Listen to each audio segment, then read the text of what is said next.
Hello, easy bakers. So today we're going to be doing this Panera bread creamy broccoli cheddar soup. You're going to start off with your broccoli heads and you're going to remove the stem from your 2 heads of broccoli. For this recipe, I use 2 heads and a cup of frozen broccoli. And the only reason why I did use frozen broccoli is because it was left over in the refrigerator. And we are easy bakers, so we use what we have.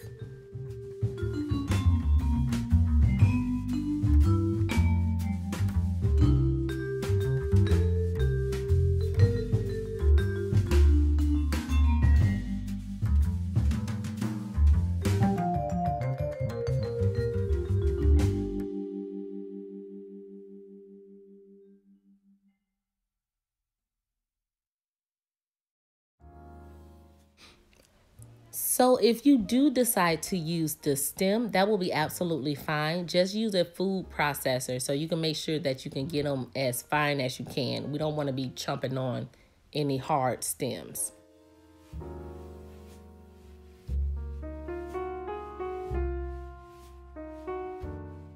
So the key is with broccoli, you see how I have that boil to a rolling boil? That's what you want. And also I put salt in the bottom of the pot as well.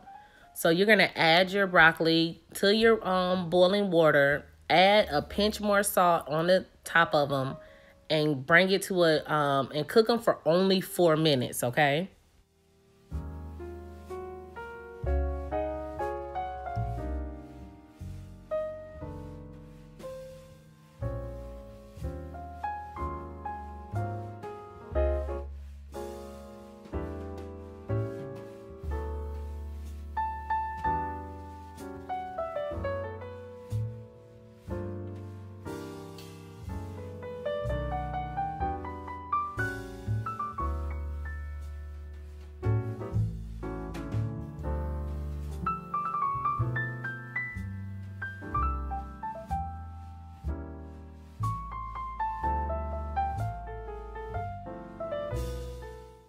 Now, this is how my cooked broccoli looked. That's the frozen broccoli that I already had in the refrigerator. So I removed my other broccoli, and once that cooled down a little bit, I'm going to chop those up the same way.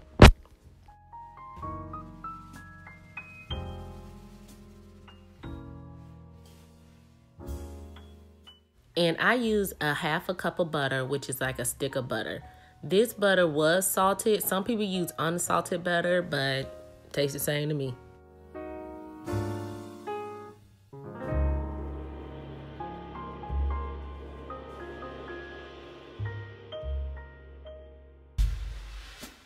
Now you're gonna make your roux. I got about 5 garlic cloves with a small onion, and you're gonna go ahead and put that in there.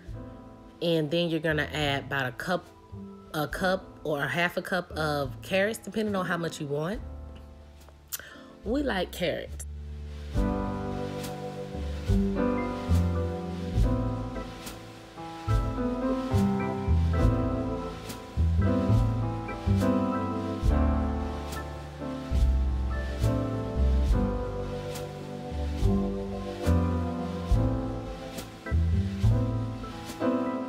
Now you're gonna let your carrots and garlic and stuff cook down. They're gonna cook down about 3 to 5 minutes, or until your garlic, you start to smell your garlic and you see your onions are translucent. As you guys can saw, my carrots are thin. The thinner you slice them, the faster they'll cook. Or you can be like us easy bakers and just get some frozen carrots, okay? And dice them up. Now we're gonna add half a cup of flour. A tip that you need to know when it comes to a good roux, you need to do equal parts. So it's really like a half a cup of everything, and that includes a half a cup of butter, because you need a fat, which is your half a cup of butter, and your half a cup of water. And there you go. And season it to whatever it is that you need to season it to. You can add seasoning to this, but I kind of add seasoning at the end of it, you know. So once you got that all cooked up, and make sure you cook that flour down for about a minute so it won't be tasting like flour. You're going to add your vegetable oil. not vegetable oil, I'm sorry, your vegetable broth. Some people like to use chicken broth, but I like to use vegetable broth. You're going to add 4 cups of that, and you're going to add it in like 2 cups at a time. So like 2 parts. So you can just, the first part, pour it in there, stir it around so you won't get any clumps.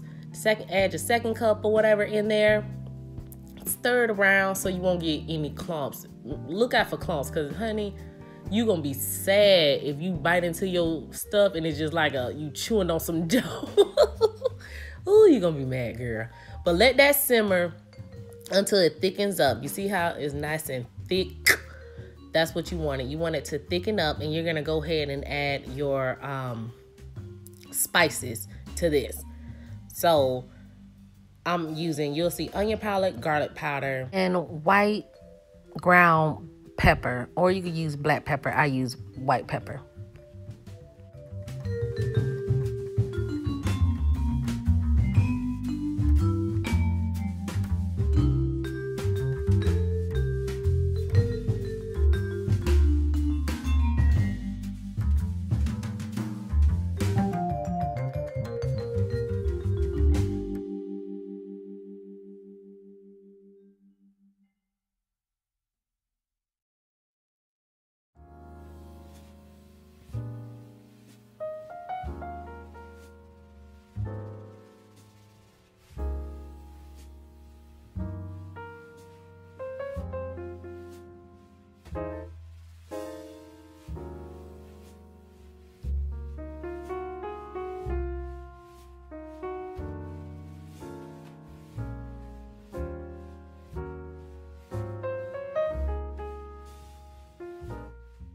So then you're gonna add in your 2 cups of half and half.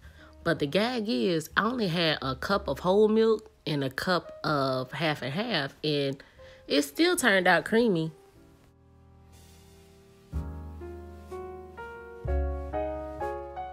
Then you're gonna go ahead and add 2 bay leaves to the pot and simmer it down for about 5-10 minutes, because you're about to add the cheese after this.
Okay, so now you got your heat on low and you're about to go ahead and add your cheese. I use 3 cups of cheese here, 2 cups of sharp cheddar, and a cup of the 4 cheese blend, because that's all I had here.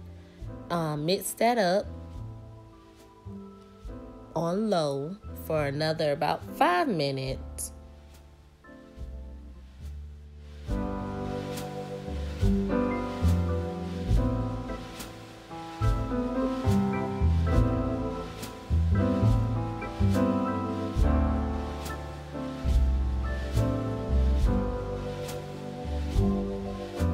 So I add about 1/4 to 1/8. Really start off with 1/8 of nutmeg, because you do not want it to taste like Christmas, okay?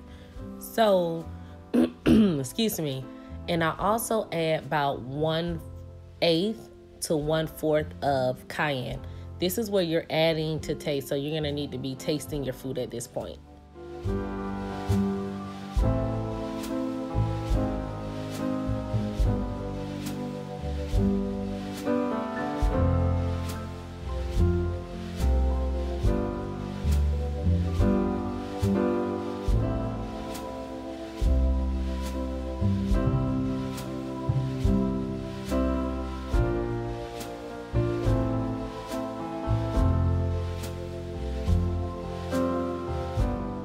So now you guys are all done. Go ahead and put that in a bowl. As you can see, it is not too thick, not too soupy doopy doopy, but very good. And serve it with your homemade garlic bread.